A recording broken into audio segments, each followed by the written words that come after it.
नमस्कार। आज मैं आपके लिए उत्तमरामचरितम तृतीय अंक का सारांश लेकर आई हूँ। इस अंक के प्रारंभ में मुरला एवं तमसा नामक दो नदियाँ प्रवेश करती हैं। मुरला को महर्षि अगस्त्य एवं उनकी पत्नी लोपमुद्रा ने एक संदेश देने के लिए गोदावरी के पास भेजा है। राम पंचवटी को जाने वाले हैं, जहाँ सीता संबंधिनी पूर्व स्मृतियों से उनके बेहोश होने की संभावना है। अतः गोदावरी अत्यंत सावधानी के साथ राम को अपनी शीतल लहरों के साथ जल कणों से भिगाकर शीतल पवन का स्पर्श देना। तमसा के कहने से पता चलता है कि गम के द्वारा निर्वासित सीता ने प्रसव वेदना से व्याकुल होकर अपने को गंगा प्रवाह में डाल दिया है और वहीं दो बच्चों को जन्म दिया और भागीरथी देवी सीता को रसातल लोक में ले गई हैं। जब वे दोनों बच्चे बड़े हो गए तो भागीरथी ने उन्हें वाल्मीकि को सौंप दिया। राम पंचवटी में आने वाले हैं, ये सुनकर गंगा ने सीता को भी पंचवटी में भेजने की योजना बना ली। गंगा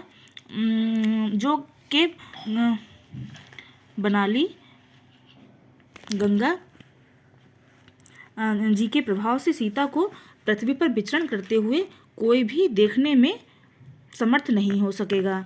उनकी सहचरी तमसा उनके साथ जाएगी। इस योजना का ज्ञान सीता जी को भी नहीं है कि उन्हें कोई देख पाएगा।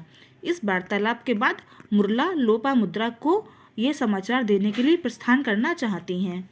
तमसा सीता के साथ पंचवटी जाने के लिए तैयार होती हैं और गोदावरी के जल से बाहर निकलती हुई करुण मूर्ति सीता की ओर संकेत करती हैं।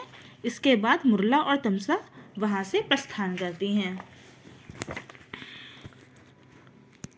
नेपथ्य से अपनी सखी बासंती की बाणी सुनती हुई सीता प्रवेश करती हैं। बासंती सीता के द्वारा पाले गए हाथी के एक शावक पर गजराज के आक्रमण की सूचना देती है। आवेश में आकर सीता उस शावक की रक्षा के लिए आर्यपुत्र को पुकारती हैं, परंतु वे अपनी वास्तविक स्थिति का ज्ञान होते ही बेहोश हो जाती हैं। तमसा उन्हें आश्वस्त करती हैं।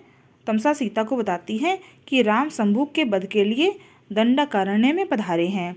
इस पर सीता कहती हैं कि सौभाग्य से राजा अपने धर्म पर स्थिर है। उधर राम करुण विलाप करते हुए मूर्छित हो जाते हैं। इससे व्याकुल होकर सीता तमसा के चरणों पर गिरकर राम के प्राण रक्षा की भिक्षा मांगती हैं। तमसा अपने शीतल जल से राम को जीवित करने के लिए कहती हैं। भयभीत हुई सीता राम के समीप चल देती हैं। सीता के कर स्पर्श से आहरित होकर राम प्रवेश करते हैं। सीता के स्पर्श से राम को अमृत सेक की अनुभूति होती है और राम व्याकुल होकर अदृश्य सीता को देखने की इच्छा करते हैं। सीता भयभीत होकर अलग हो जाती हैं और कहीं राम उन्हें देख ना लें, इसे सोचकर अलग हो जाती हैं।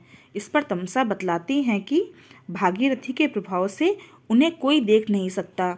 राम के करुण क्रंदन को सुनकर सीता का मनोमालिन्य दूर हो जाता है और वह हृदय से उनकी ओर आकृष्ट हो जाती हैं। इसी बीच संभ्रांत बासंती प्रवेश करती है और गोदावरी के किनारे पर लड़ रहे गजराज से सीता के द्वारा परिपालित गज शावक की रक्षा के लिए निवेदन करती हैं। तब सभी गोदावरी की ओर जाते हैं। युद्ध में सीता द्वारा परिपालित गज शावक की विजय होती है। करिकलभ की युवावस्था को देखकर सीता के मन में ये उत्कंठा जागती है कि उनके लवकुश कितने बड़े हो गए होंगे। इसके बाद बासंती पंचवटी के पूर्व परिचित प्राणियों व स्थानों का राम से परिचित कराती है, जिससे राम के मन पर सीता विषयक स्मृतियों का ज्वार सा छा जाता है और वे अधीर हो उठते हैं। राम के वेदना विषयक प्रणोदार्गों को सुनकर सीता का व्यथित मन भी स्वस्थ होने लगता है और वे पश्चाताप करने लगती हैं। उन्हें राम के प्रति कोई शिकायत नहीं रहती है। जब वे राम के मुख से ये सुनती हैं कि अश्वमेध यज्ञ में राम ही सह धर्मचरणी के रूप में सीता की स्वर्ण प्रतिमा प्रतिष्ठित की गई है, तो उनका हृदय क्षोभ रहित हो जाता है। तमसा सभी रसों में करुण रस की प्रधानता बताती हैं। अंत में तमसा और बासंती सीता और राम को आशीर्वाद देकर प्रस्थान करते हैं। ये हमारे उत्तरामचरितम का सारांश था। अगर आपके किसी काम आया हो इसे लाइक सब्सक्राइब करना ना भूलें। अगले अंक में फिर मिलते हैं। धन्यवाद।